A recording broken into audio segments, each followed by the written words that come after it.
NDC, Holy Cross বা Saint জোসেফের preparation নেওয়া প্রিয় জনগণ, শুভ সকাল।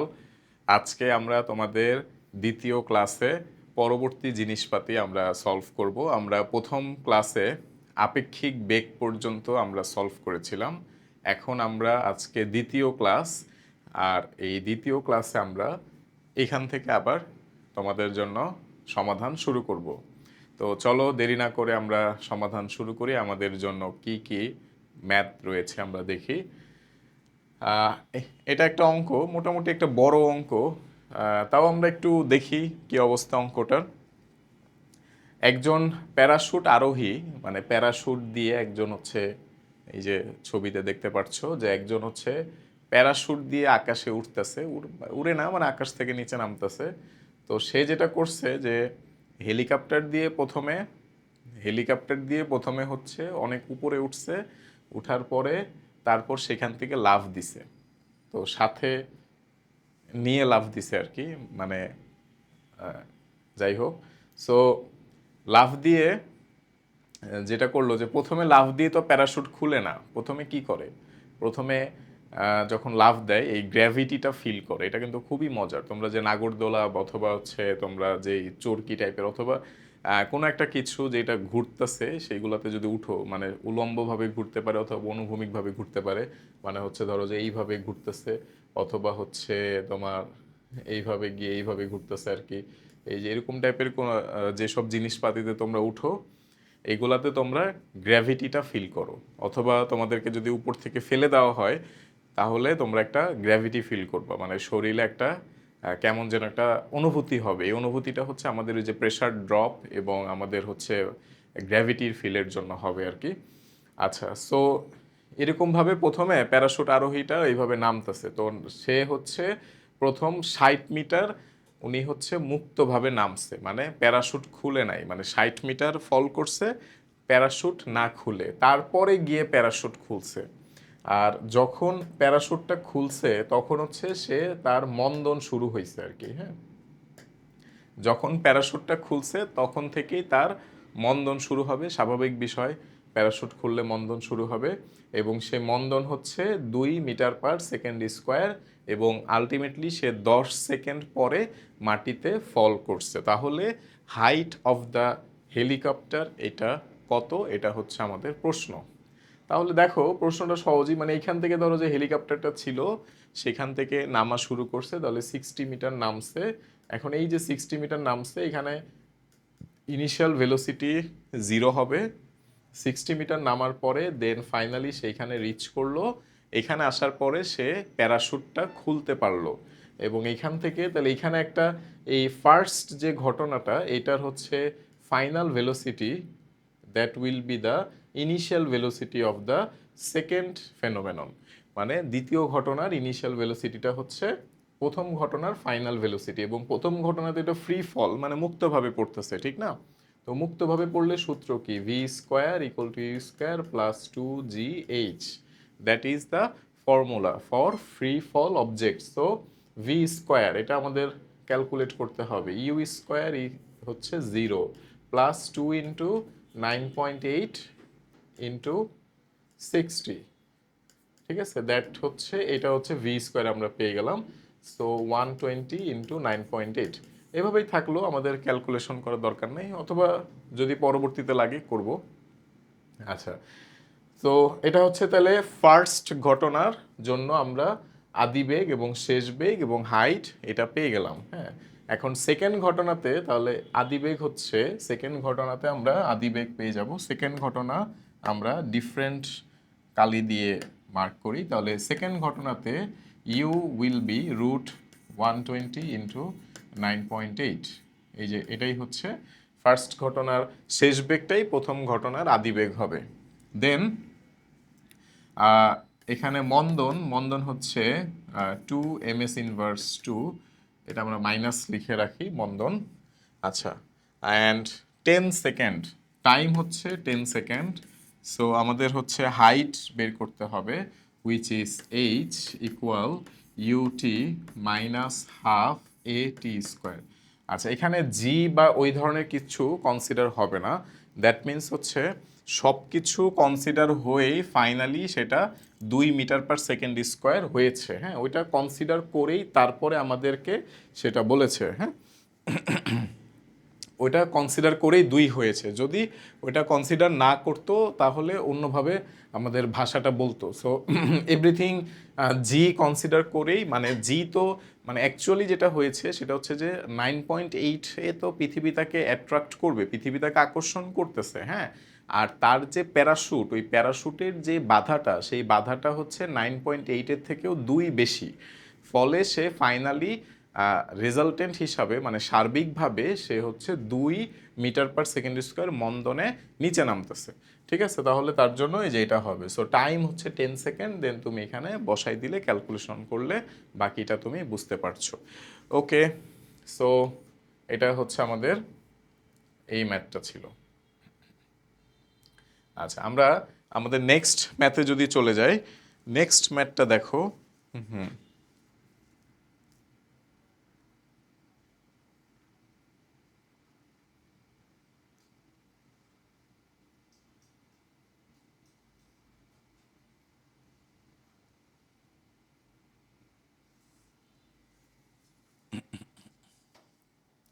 নেক্সট ম্যাথটা হচ্ছে একটা হট হট এয়ার বেলুন। হ্যাঁ, হট এয়ার বেলুন হচ্ছে ওই যে এরকম টাইপের বেলুনগুলো যেগুলো দিয়ে আকাশে উড়া যায় আর কি। সুন্দর, খুবই ভালো একটা এক্সপিরিয়েন্স হবে যদি তুমি এই হট এয়ার বেলুনে ওঠো। তো এই হট এয়ার বেলুন, কিছুদিন আগে একটা অ্যাক্সিডেন্টও হয়েছিল হট এয়ার বেলুনে। সো হট এয়ার বেলুনটা হচ্ছে আমাদের এই যে বেলুনটা, এই বেলুনটা হচ্ছে তোমার 4 মিটার/সেকেন্ড 4 ms−1 এই সমবেগে এটা উপরের দিকে উঠতেছে। হ্যাঁ, তো কিছু দূর উপর ওঠার পরে বেলুনে থাকা একজন কলা খেয়ে কলার খোসা নিচে ফেলে দিল এবং সে দেখলো সেটা 10 সেকেন্ড পরে মাটিতে পড়ছে। তাহলে জি এর মান যদি 10 হয়, তাহলে যখন কলার খোসাটি ছেড়ে দেওয়া হয়েছিল তখন বেলুনটি মাটি থেকে কত উপরে ছিল। সহজ প্রশ্ন, বাট একটু কনসেপ্ট ক্লিয়ার থাকতে হবে। তো বেলুনের মধ্যে যে মানুষ ছিল সে হচ্ছে একটা বস্তুকে ফেলে দিছে। হ্যাঁ, তো যতক্ষণ পর্যন্ত বস্তুটা তার হাতে ছিল ততক্ষণ পর্যন্ত ওই বেলুনের যে বেগ, ওই বস্তুরও কিন্তু ওই একই বেগ হবে। তো আমাদের তো ক্যালকুলেশন বা আমাদের ফিজিক্সটা হচ্ছে বস্তুকে নিয়ে। তো বস্তুর হচ্ছে আদি বেগটা হচ্ছে 4 মিটার/সেকেন্ড, বুঝছো? বস্তুর আদিবেগ কিন্তু 4 মিটার/সেকেন্ড হবে। ওইটা ওই বেলুনের যে আদিবেগটা, সে আদিবেগের সমান হবে। হ্যাঁ, কারণ হচ্ছে বস্তুটাও উপরের দিকে উঠতেছিল, মানুষও উপরের দিকে উঠছিল, বেলুনও উপরের দিকে যাচ্ছিল। সো ফাইনালি ইউ এর মান হচ্ছে 4 মিটার/সেকেন্ড, বাট এটা ডিরেকশনটা ডিফারেন্ট। এটা ডিরেকশন হচ্ছে উপরের দিকে। হ্যাঁ, তারপর এটা যখন নিচে ফল করছে, নিচে পড়তেছে, সো নিচে পড়লে এটা কিন্তু এইভাবে পড়বে না, অ্যাকচুয়াল সিনারিও ডিফারেন্ট হবে। আমরা সেটাও জেনে রাখবো যাতে আমাদের আপেক্ষিক বেগের জন্য একটু কাজে দেয়। হ্যাঁ, ওকে, সো তখন হচ্ছে ওই উচ্চতাটা বের করতে বলছে, হাইটটা বের করতে বলছে। তো হাইট হচ্ছে যদি আমরা এইচ ধরে নেই, তাহলে আমাদের ফর্মুলা হচ্ছে এইচ ইকুয়াল টু ইউটি, এটা যেহেতু নিচেই নামতেছে তাহলে +12 g t², অ্যান্ড টাইম হচ্ছে আমাদের দেয়া আছে 10 সেকেন্ড। আচ্ছা, এখন এখানেই হচ্ছে কাহিনী, সেটা হচ্ছে যে এই ফর্মুলাটাতে ভেক্টর রাশি রয়েছে। হ্যাঁ, ভেক্টর রাশি মানে যে রাশিগুলোর দিক থাকে এবার মানও থাকে। সো ভেক্টর রাশি যেগুলো আছে সেই ভেক্টর রাশির দিক রয়েছে অবভিয়াসলি, এবং দিকের জন্য আমাদেরকে নিজের থেকে আমাদেরকে প্লাস মাইনাস বসাইতে হবে। ঠিক আছে, আমাদেরকে প্লাস মাইনাস ইগনোর করা যাবে না। সো আমরা যদি দেখি যে এইচটা তো নিচের দিকে, ফাইনালি বস্তুটা নিচে নামবে। ঠিক আছে, সো এইচ হচ্ছে নিচের দিকে, ইউ ইউ হচ্ছে উপরের দিকে, আর এই যে অভিকর্ষ ত্বরণ সেটাও নিচের দিকে। সো এখানে দুইটা জিনিস হচ্ছে নিচের দিকে কাজ করছে আর একটা মাত্র জিনিস হচ্ছে উপরের দিকে কাজ করছে। এই জন্য হচ্ছে তোমার এইচ বের করতে গেলে এই যে ফর্মুলাটা হবে -ইউটি, হ্যাঁ, +12 g t², এরকম হবে, বুঝছো? -ইউটি +12 g t² হবে, মানে -4 ইন্টু এই যে 10 প্লাস হাফ ইন্টু 9.8 ইন্টু 10² এইভাবে হবে, বুঝছো?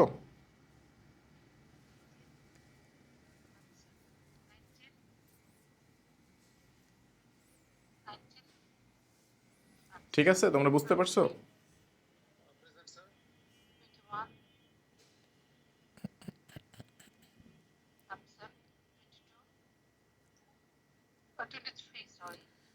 Ma'am 23 present.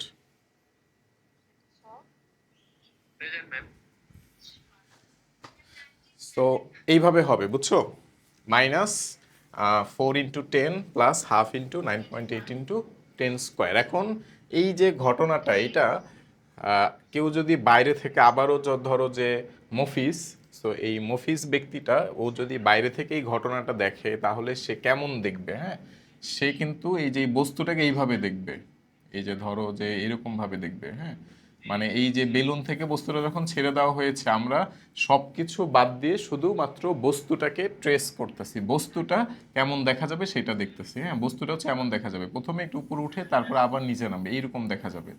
কিন্তু যে হচ্ছে বেলুনের মধ্যে আছে সে হচ্ছে এরকম দেখবে, এরকমই দেখবে। হ্যাঁ, এরকম। সো এইভাবে বাংলা প্রশ্ন কিন্তু আমাদের আসতে পারে। আমাদের অতীতকালে ইংরেজিতে এরকম বাংলা প্রশ্ন এসেছে। এটা হচ্ছে আপেক্ষিক বেগের মধ্যে আমরা আলোচনা করেছি প্রথম ক্লাসে। আরও একটা জেনে রাখো যে এই জিনিসটা, যে আমাদের কোন একটা বস্তুকে যদি এইভাবে আমরা নিক্ষেপ করি তাহলে অ্যাকচুয়ালি বস্তুটা এইভাবে কিছু দূর উপরে উঠে তারপরে নিচে নামবে, কারণ তার তো উপরের দিকে একটা আদিবেগ ছিল। সহজ হিসাব তো, হ্যাঁ, বুঝছো না ভাই? হ্যাঁ, উপরের দিকে একটা আদিবেগ ছিল 4 মিটার/সেকেন্ড, এটা হচ্ছে তার ইনিশিয়াল ভেলোসিটি, এটা হচ্ছে উপরের দিকে। সো দ্যাটস ওয়াই সে উপরের দিকে কিছুটা উঠবে তারপরে নিচে ফল করবে।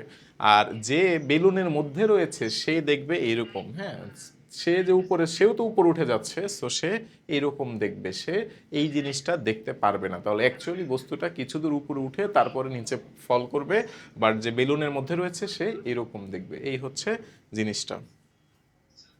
আচ্ছা, পরন্ত বস্তুর ম্যাথগুলো তোমরা করবা, যে একটা বস্তুকে উপর থেকে ছেড়ে দেওয়া হলো, আরেকটাকে নিচ থেকে নিক্ষেপ করা হলো, কোথায় তারা মিলিত হবে, এই ম্যাথগুলো সহজ মোটামুটি, এগুলা করবা। তাহলে লিফটের ম্যাথগুলা করবা। লিফটে কিন্তু টোটাল আর কি 6টা সিচুয়েশন। লিফটের এখানে মোট সিচুয়েশন হয়তো আমাদের এখানে বলা নাই, আমি তোমাদেরকে এই ম্যাথের থ্রুতে লিফটের সিচুয়েশন বলে দিই। হ্যাঁ, লিফটে টোটাল হচ্ছে সিচুয়েশন হচ্ছে 6। হ্যাঁ, লিফটে মোট হচ্ছে 6টা সিচুয়েশন। সিচুয়েশন নাম্বার 1 হচ্ছে, আচ্ছা লিফটের এখানে এই অঙ্কটা ডিফারেন্ট, বাট আমরা লিফটের ওই সিচুয়েশনগুলো দেখি। হ্যাঁ, সিচুয়েশন নাম্বার 1 হচ্ছে যে তুমি লিফটের মধ্যে দাঁড়িয়ে আছো, লিফট হচ্ছে স্থির অবস্থায় আছে, তাহলে 1 নাম্বার হচ্ছে লিফট স্থির। সো স্থির লিফটে এ থাকবে না, কোনো ভেলোসিটি কিছুই থাকবে না, ত্বরণ হচ্ছে জি হবে আর কি। হ্যাঁ, জি হচ্ছে তোমার ফাইনালি ত্বরণটা হবে। যদি লিফট স্থির থাকে কোনো কিছু কনসিডারেশনে আসবে না। 2 নাম্বার সিচুয়েশন হচ্ছে লিফট এ ত্বরণে উপরের দিকে উঠছে। হ্যাঁ, এ ত্বরণে উপরে উঠে, তাহলে এ ত্বরণে, তোমরা একটু লিখে নাও প্লিজ, এ ত্বরণে উপরে উঠে, খাতা খুলে লিখে নাও, এ ত্বরণে উপরে উঠে। সো তখন হচ্ছে ফাইনাল ত্বরণ হবে G+A। হ্যাঁ, 3 নম্বর সিচুয়েশন হচ্ছে সমবেগে উপরে উঠে, সমবেগে মানে প্রথমে লিফটটা যখন ছাড়বে তখন তো ত্বরণেই শুরু হবে, ঠিক না? তারপরে আস্তে আস্তে সমবেগ, তারপর আবার মন্দন। সো সমবেগে উপরে উঠলে জি হবে, সমবেগে জি। তারপরে 4 নাম্বার হচ্ছে এ মন্দনে, এ মন্দনে উপরে উঠে, এ মন্দনে উপরে উঠে, মানে উপরে উঠছে কিন্তু তার মন্দন হচ্ছে, মানে তার এখন স্পিডটা কমে যাচ্ছে, বাট সে আপওয়ার্ড, মানে সে কিন্তু উপরের দিকে যাচ্ছে। সো তার জন্য হবে G-A।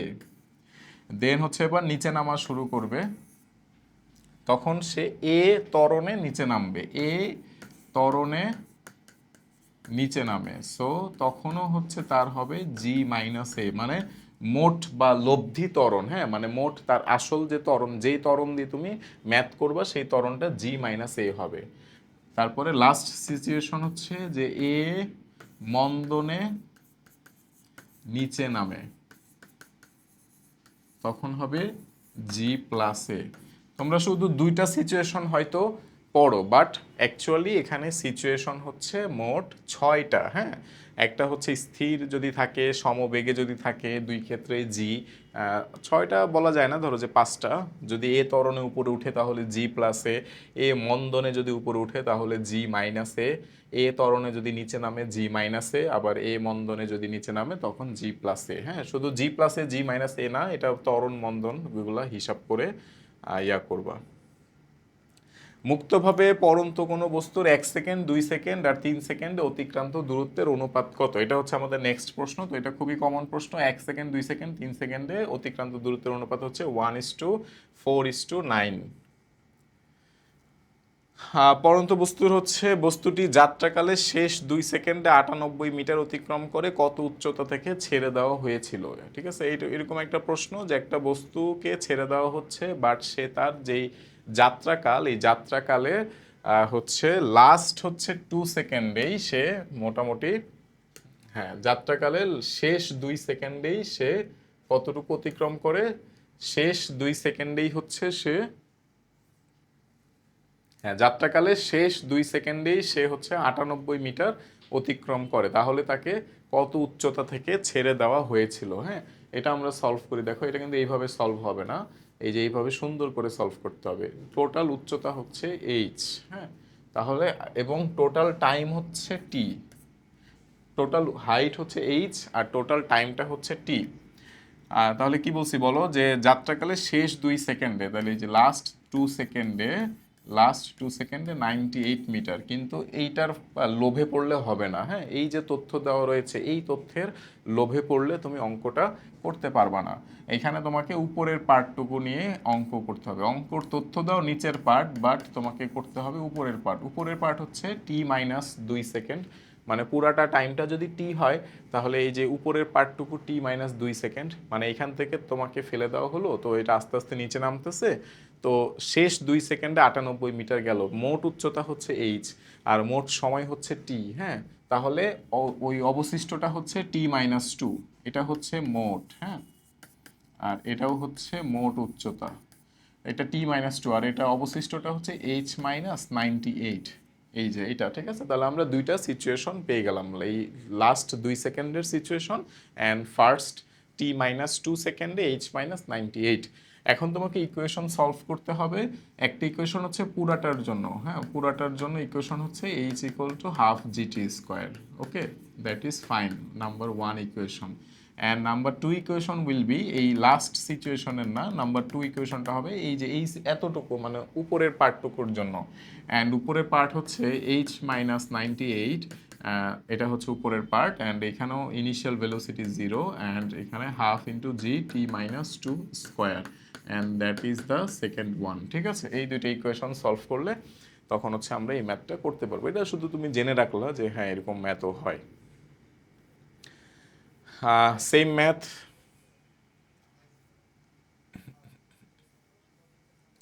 আচ্ছা, এখানে বলতেছে যে পাশের চিত্রে 3 মিটার উঁচু একটা কল থেকে, মানে একটা পানির কল রয়েছে, এই পানির কলটা মাটি থেকে 3 মিটার উঁচু এবং সেখানে ফোঁটা ফোঁটা করে পানি পড়ছে। প্রথম ফোঁটাটা যখন মাটিতে পড়ে তখন যে চতুর্থ ফোঁটা সেটা কল থেকে জাস্ট বের হয়, বাকি ফোঁটাগুলো ভূমি থেকে উচ্চতা বের করো। হ্যাঁ, তাহলে প্রশ্নটা দেখো কেমন। প্রশ্নটা হচ্ছে এই যে মাটি, এই হচ্ছে ভূমি, আর আমরা ওইখানেই তাহলে ড্র করি, সমস্যা নাই।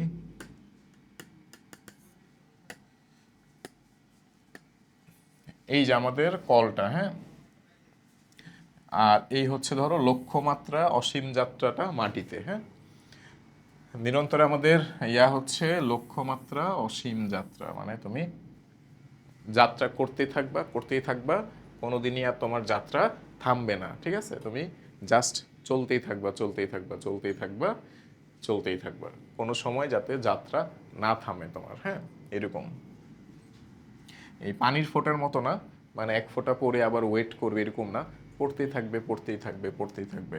আচ্ছা, তো এই যে পানির ফোঁটা, এটা হচ্ছে চতুর্থ ফোঁটা, এটা হচ্ছে ফোর্থ, এটা হচ্ছে চতুর্থ ফোঁটা। হ্যাঁ, এটা হচ্ছে ফোর্থ ফোঁটা। তো এটা পানিতে পড়তেছে, আরও মাঝখানে আরও একটা এই আরও হচ্ছে অনেকগুলো ফোঁটা এই যে বের হয়েছে, ঠিক আছে, যে এইভাবে পানির ফোঁটা পড়তেছে।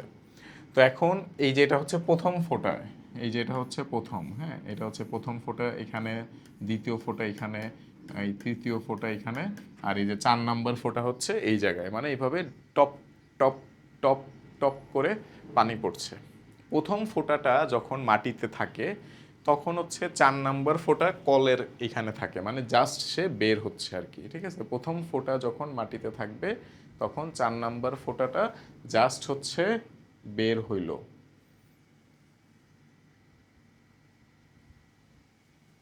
সো এখন প্রশ্নটা হচ্ছে যে তাহলে প্রথম ফোঁটা যখন মাটিতে তখন 4 নাম্বার ফোঁটা জাস্ট কল থেকে বের হইল, তাহলে এইগুলার হচ্ছে বাকি ফোঁটাগুলোর উচ্চতা বের করো।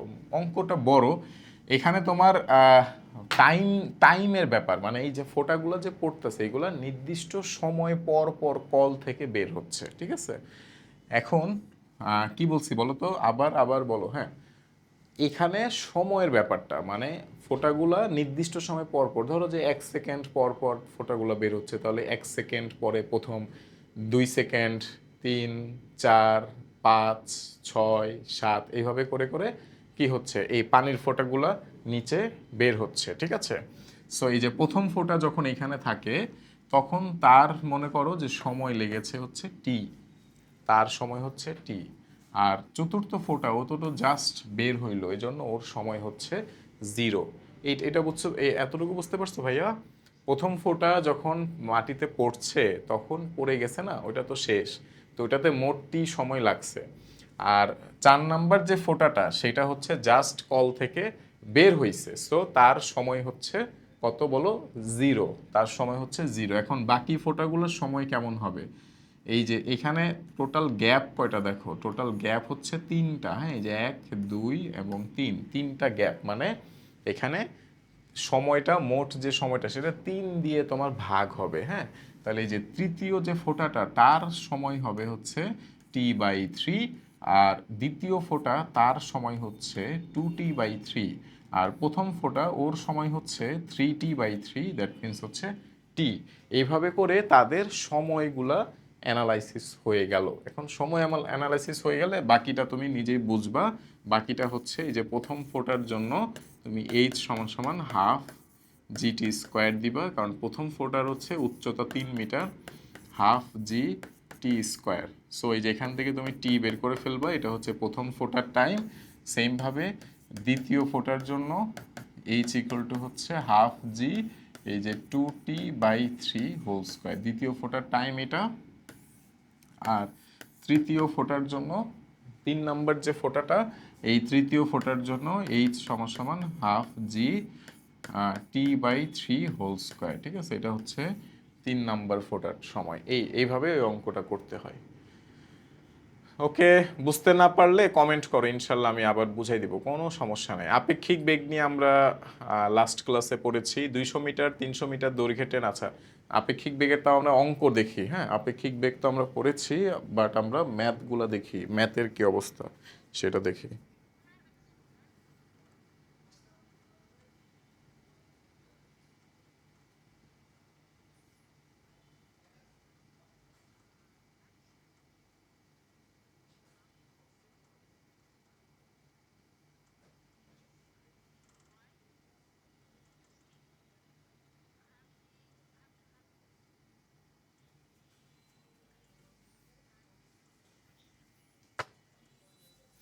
তো এখানে বলছে 200 মিটার এবং 300 মিটার দৈর্ঘ্যের দুইটা ট্রেন একই দিকে সমান্তরাল রেলপথে যথাক্রমে 40 আর 30 বেগে যাত্রা করে, কত সময় এরা পরস্পরকে অতিক্রম করবে? তুমি যদি এমনি আপেক্ষিক বেগ দিয়ে করো খুবই সহজ এটা, হ্যাঁ।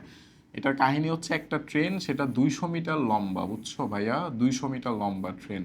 এই যে 200 মিটার এই ট্রেনটা, এটা 40 মিটার পার সেকেন্ড বেগে যাচ্ছে, হ্যাঁ। আর আরেকটা ট্রেন সেটা হচ্ছে যেখানেই থাক, ধরো যেখানেই ওর মাথাটা দেই, এইখানে ওটা 300 মিটার লম্বা, হ্যাঁ। এই যে এটা হচ্ছে আরেকটা ট্রেন যেটা 300 মিটার লম্বা, সে হচ্ছে 30 মিটার পার সেকেন্ড বেগে যাচ্ছে। আচ্ছা, যেহেতু এখন কত সময় এরা পরস্পরকে অতিক্রম করবে, আচ্ছা অতিক্রম তো করবে অ্যাকচুয়ালি এই ট্রেনটা, মানে ছোট ট্রেনটা এই বড় ট্রেনকে অতিক্রম করবে। হ্যাঁ, তাহলে এই ছোট ট্রেনটা বড় ট্রেনকে যদি অতিক্রম করে, অতিক্রম করা মানে কি, একই দিকে সমান্তরাল রেলপথে এত এত বেগে যাচ্ছে, কত সময় এরা পরস্পরকে অতিক্রম করবে। আচ্ছা, তার মানে এখানে একটু ব্যাপার রয়েছে, ধরো যা এইটা মুছে দেই, হ্যাঁ 200 মিটার এটা মুছে দেই। এই যে কাহিনীটা হচ্ছে এরকম, এই যে 300 মিটার ট্রেন, এটা তো স্পিড কম, বুঝছো, এটার স্পিড কম। হ্যাঁ, এটা 30 বেগে যাচ্ছে না, এটার বেগটা কম। আর তাহলে এই যে 200 মিটারের যে ছোট ট্রেনটা, ছোট মরিচের যে ঝাল বেশি, সেই ছোট মরিচটা এইখান দিকে আসবে, এই যে পিছন দিকে আইসা ওইটারে সামনেরটারে ওভারটেক করে চলে যাবে, বেয়াদবটা সামনেরটাকে ওভারটেক করে চলে যাবে। ঠিক আছে, কারণ সামনেরটা লম্বা, লম্বা জিনিসের বেগ কম, আর এটা খাটো, খাটো জিনিসের বেগ বেশি। বুঝছো, এটা সবসময় হইতেই হয়। যদি লম্বা হয় তাহলে কম স্পিড হইলেও সমস্যা নাই, খাটো হইলে তোমার বেশি স্পিড লাগবে। বুঝছো, হ্যাঁ এই তো সঠিক, বুঝতে পারছো। তো এটা হচ্ছে 200 মিটার ট্রেন। হ্যাঁ, সো 200 মিটার ট্রেন, এটা হচ্ছে 30 বেগে, সরি এটা 40 বেগে, এটা 40 বেগে যায়। তাহলে এটা হচ্ছে কি করবে, এই খাটোটা পিছন থেকে এসে ব্যাক সাইড অ্যাটাক, সরি পিছন থেকে এসে এটা হচ্ছে এটাকে আস্তে আস্তে এটাকে ওভারটেক করে তারপরে চলে যাবে। হ্যাঁ, ওভারটেক করে এটাকে চলে যাবে। এখন এই ট্রেনও চলমান, এটাও চলমান, দুইটাই চলমান। সো তুমি যদি অনেক গ্যাঞ্জাম করে ক্যালকুলেশন করো তাহলে গ্যাঞ্জাম লেগে যাবে, এত গ্যাঞ্জামের দরকার নাই। আপেক্ষিক বেগের নিয়ম অনুসারে বুঝছো, এস ইকুয়াল টু ভিটি। হ্যাঁ, এস হচ্ছে দেখো আলটিমেটলি তো এই 200 ট্রেনটায় 300 ট্রেনকে অতিক্রম করবে। হ্যাঁ, তাইলে এই যে ওর ব্যাক সাইডে যখন ওর মাথাটা ঢুকবে, মানে এই যে বড়টার পিছন সাইডে যখন এই ছোটটার মাথাটা এন্ট্রি করবে, তখন থেকে তোমার হিসাব শুরু, মানে তখন থেকেই তোমার আসল ফিজিক্স খেলা শুরু করবে। আর ফিজিক্সের খেলা শেষ করবে কখন, ফিজিক্সের খেলা শেষ হবে যখন এই ছোটটার ব্যাক সাইডে বড়টার মাথা থাকবে, তখন হচ্ছে ফিজিক্সের খেলা শেষ। কি বলো ভাইয়া? যখন, বুঝছো, এই তো বুঝছি, তো তোমরা তো বুঝবাই। হ্যাঁ, সো এই যে এটা হচ্ছে এখানে, তাহলে আলটিমেটলি ট্রেনকে, একটা ট্রেন আরেকটা ট্রেনকে অতিক্রম করা মানে হচ্ছে এই যে 200 প্লাস 300 যোগ দিয়ে দিবা, কারণ ওই ট্রেনটাও এই ট্রেনটাকে ক্রস করতে হবে। মানে হ্যাঁ, তোমার হচ্ছে ট্রেনের নিজের দৈর্ঘ্য তো ক্রস করবে, সাথে আবার ওই ট্রেনের দৈর্ঘ্যটাও ক্রস করতে হবে। হ্যাঁ, মানে তুমি মাথা দিয়ে শুধু চিন্তা করো, পিছন বাদ দাও। হ্যাঁ, শুধু সামনে দিয়ে চিন্তা করো, এই যে মাথা, ঠিক আছে, সুন্দর মতো মাথা ধরো, এ মাথা, সো এই যে এ মাথাটা এইখান থেকে এইখানে চলে আসছে, ঠিক না, এইখান থেকে এইখানে চলে আসছে। তাহলে দেখো তো এই মাথাটার কতটুকু অতিক্রম করতে হয়েছে, এই জায়গা থেকে শুরু করে এই যে দাগ দিচ্ছি আমি, এই পর্যন্ত। ঠিক আছে, তাহলে এই দাগের ভিতরে দেখো কত করে, 300, এই যে এই পর্যন্ত 300 প্লাস 200। হ্যাঁ, তার মানে অতিক্রান্ত দূরত্ব হচ্ছে 500।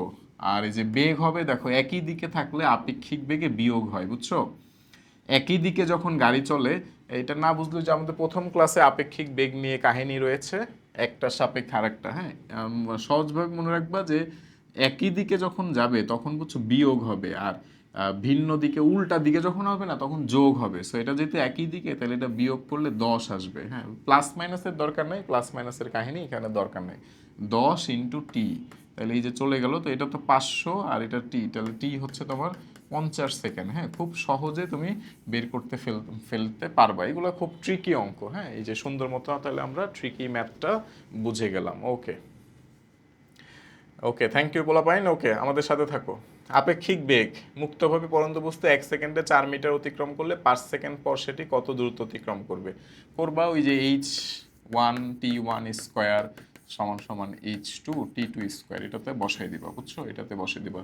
বাট এটাতে বসানোর ক্ষেত্রে খেয়াল রাখতে হবে যে এটার ক্যালকুলেশন কিন্তু সবসময় শুরু থেকে, হ্যাঁ, মানে 0 থেকে ক্যালকুলেট হয়, পরবর্তী এই ওয়ার্ডটা থাকলে সেটা একটু খেয়াল রাখতে হবে। আচ্ছা, আরেকটা আপেক্ষিক বেগের অঙ্ক, সেটা হচ্ছে যে 36, আচ্ছা 36 কিলোমিটার পার ঘন্টা বেগে চলন্ত একটা পুলিশ জিপ থেকে 36 কিলোমিটার পার ঘন্টা, তার মানে এটা হচ্ছে কত, 10 মিটার পার সেকেন্ড। হ্যাঁ, 36, 36 দুগুণে 72, তাহলে আমরা সহজভাবে একটু করি। আমাদের হচ্ছে যেটা, সেটা হচ্ছে এই যে এটা হচ্ছে পুলিশের গাড়ি, বুঝছো, এটা হচ্ছে পুলিশের গাড়ি। এখন পুলিশের গাড়ি কিভাবে চলে?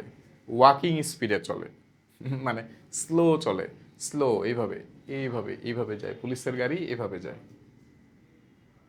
ঠিক আছে।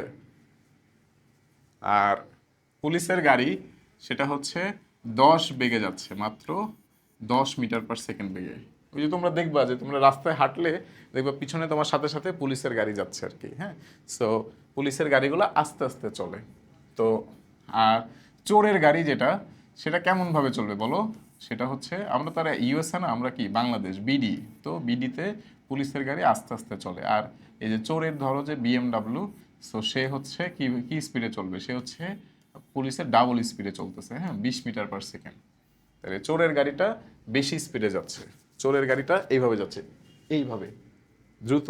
আর পুলিশের গাড়িটা আস্তে আস্তে আস্তে। কিন্তু পুলিশের কাছে কি রয়েছে? পুলিশের কাছে রয়েছে একটা ব্ল্যাক বন্দুক, মানে কালো বন্দুক, হ্যাঁ। তা পুলিশের কাছে রয়েছে কালো বন্দুক। তাহলে সেই কালো বন্দুক দিয়ে পুলিশ হচ্ছে চোরকে করে দিয়েছে গুলি, চোরকে গুলি মেরে দিয়েছে, হ্যাঁ। এখন এই গুলিটা হচ্ছে 150 বেগে মারছে। গুলিটা কত বেগে মারছে বলো? 150 মিটার/সেকেন্ড বেগে। তাহলে গুলিটা গিয়ে ওই চোরের গাড়িতে গিয়ে লাগবে। এখন প্রশ্ন হচ্ছে যে ওই চোরের গাড়িতে গিয়ে গুলিটা কত বেগে গিয়ে লাগবে, এটা হচ্ছে প্রশ্ন। তো এখানে যে আপেক্ষিক বেগে সুন্দর খেলা, এটা যদি 10-এ চলে আর এটা যদি 20-এ চলে, তাহলে তোমার পুলিশের সাপেক্ষে চোরের গাড়ির বেগ কত? আমরা যদি বাংলা লিখি যে পুলিশের সাপেক্ষে চোরের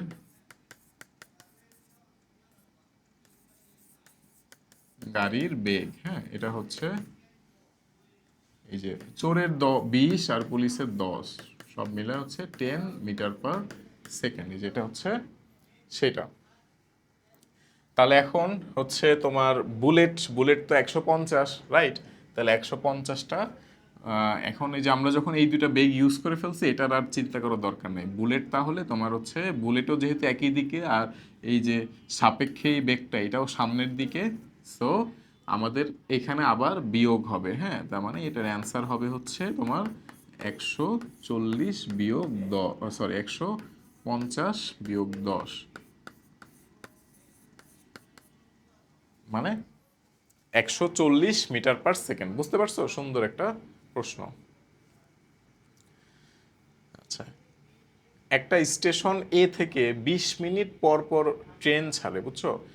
একটা স্টেশন এ, সেখান থেকে 20 মিনিট পর পরে না ট্রেন ছাড়তেছে, বুঝছো? ট্রেন ছাড়ে। হুম,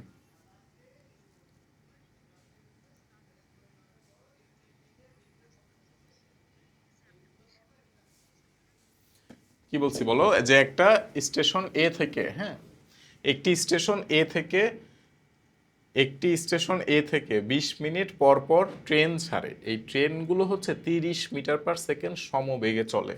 কয়েক কিলোমিটার দূরে আরেকটি স্টেশন বি থেকে 25 মিটার/সেকেন্ড সমবেগে বিপরীত দিকে ট্রেন ছাড়ে। এখানে ট্রেনগুলো লাইন সমান্তরাল, ট্রেনের দৈর্ঘ্য ইগনোর করতে বলছে। তো বি স্টেশনে একটা ট্রেন, এ স্টেশনে একটা ট্রেনকে দেখার পর বা অতিক্রম করার পর পরবর্তী ট্রেনকে কত সময় পরে দেখবে। আচ্ছা, আপেক্ষিক বেগের এই অঙ্কগুলো কিন্তু সুন্দর, হ্যাঁ। তোমরা শিখে রাখো, কি তোমরা এটা শিখে রাখো। এই যে এখানে এ একটা স্টেশন রয়েছে, এই এ স্টেশন থেকে ট্রেন বাইর হচ্ছে, ঠিক আছে, বুঝছো? এই স্টেশন থেকে ঝিকঝিক ঝিকঝিক করে ট্রেন বের হচ্ছে। কিভাবে বের হচ্ছে? ঝিকঝিক ঝিকঝিক ঝিকঝিক, হ্যাঁ, এভাবে করে ট্রেন বের হচ্ছে। তাহলে এই যে এখানে একটা ট্রেন বের হয়েছে টি, আবার এখানে একটা ট্রেন বের হয়েছে টি, তাহলে দুইটা ট্রেন বের হয়েছে, ঠিক আছে, ঝিকঝিক ঝিকঝিক করতে করতে দুইটা ট্রেন বের হয়েছে। সো এই ট্রেনগুলো 20 মিনিট পর পর আর কি বাইর হয়েছে, বুঝছো? 20 মিনিট অনেক সময়। সো 20 মিনিট পর পর বের হচ্ছে, তার মানে প্রথম ট্রেন এটাও 30 বেগে যাচ্ছে,